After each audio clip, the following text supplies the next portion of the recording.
Dzīvespriecīgais Mārtiņš ir viens no aktīvākajiem organizācijas Youth Space biedriem. Šobrīd viņš pošas uz Itāliju, kur strādās brīvprātīgā darbu, bet tiklīdz atgriezīsies, atkal ar sirdi metīsies iekšā jauniešu centra aktivitātēs. Es nekad nebiju iedomājies to, ka es spēšu ar savām idejām izveidot veselu jauniešu centru, kā mēs pārējie to arī tā izjūtam. Un tas, ka neliela latviešu grupa aizbrauc uz Zviedriju kopā ar Igauniem un Zviedriem uzstājas mākslas festivāls, arī domāju, ka tas ir vienkārši fantastiski un kaut ko tādu savā mūžā es nebūtu iedomājies, ka es spētu bez Youth Space izdarīt. Projekta ietvaros Latvijas jauniešiem ir draugi un sabiedrotie igauņu un zviedru jaunieši. Vienam no otra mācoties, ieguvums ir lielāks. Tallinas, Stokholmas un Rīgas jauniešu sadraudzību jau nostiprinājuši vairāki pasākumi un nākotnē kopīgi īstenojamās ieceres. Latvijas puse ir jauniešu centrs Kaņieris, kas ir organizāciju kopradas un tikšanās vieta Rīgā. No zviedru puses projektā iesaistījusies Stokholmas mākslas skola, dalību kurā Aksels motivē tā. I think it's because to meet new friends and to have fun in free time and maybe learn stuff if you want to be a professional actor. Lai līdzdarbojoties apgūtu neformālās izglītības vērtības, Stokholmā jau pabijuši vairāki Latvijas jaunieši. Projekta veidošanā lieti nodara arī zviedru mākslas skolas metodoloģija. No ziemeļu kaimiņiem igauņiem atkal varam mācīties, kā veidot internetu lapas un uzvesties interneta vidē. Zināšanas un prasmes šajos jautājumos ir viņu stiprā puse. Igaunijā vairāk jauniešu centri ir savienoti vienā galvaspilsētas domes pāraudzītajā Tallinas jauniešu centrā. Šī valstu sadarbība pirmkārt jau nesus jaunus kontaktus. Mārtiņam ir vesels saraksts ar draudzenēm. Aleksandra, Karmena, Nelle,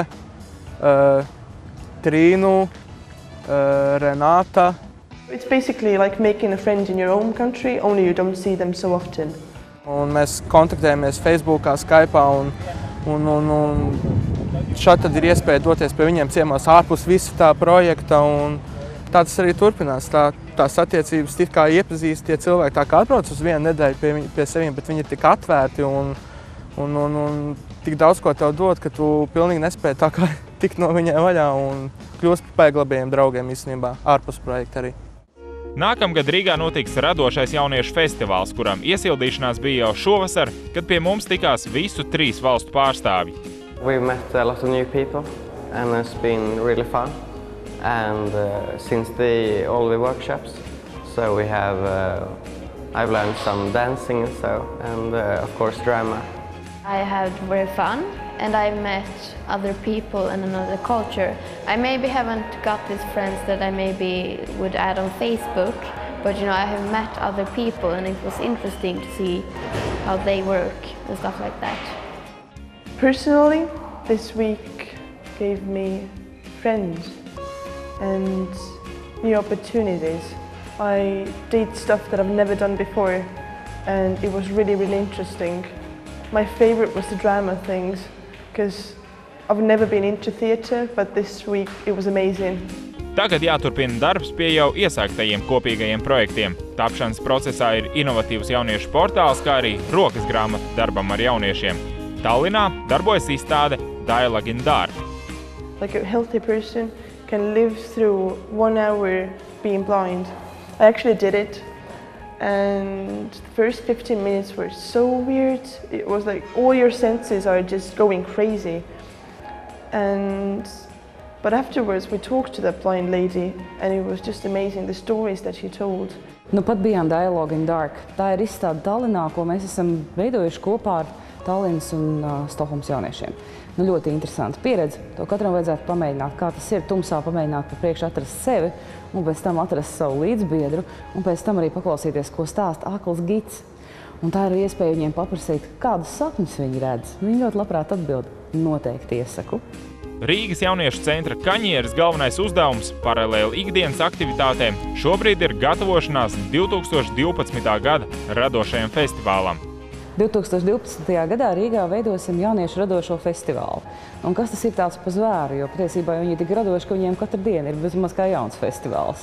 Bet šis festivāls izmantos Stokholmas mākslas skolas neformālās izglītības metodas – drāmu, cirku, iesaistošo animāciju, jebko, ko mums jaunieši iemācīsies Stokholmā šo 2 gadu laikā. Nu, un to visu darīsim kopā ar sadarbības partneriem šeit Rīgā un raudzīsim, lai iespējami vairāk cilvēku tiktu uz šo festivālu un varētu viņu apmeklēt un organizēt varbūt arī savos mikrorajonos un kopienās.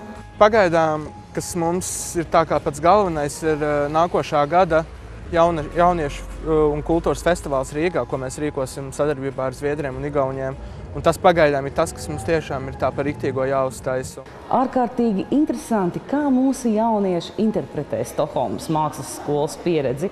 Un vēl interesantāk, kā to interpretēs Tallinas jaunieši. Jo ar šiem festivāliem tā ir. Tu nekad nezini, kas tas īsti būs. Tas ir vienmēr kā pārsteigums. Jauniešu centrs Kaņieris. Tas ir ne tikai jaunas prasmes un zināšanas, bet arī jauni draugi un starptautiska pieredze. Pievienojies!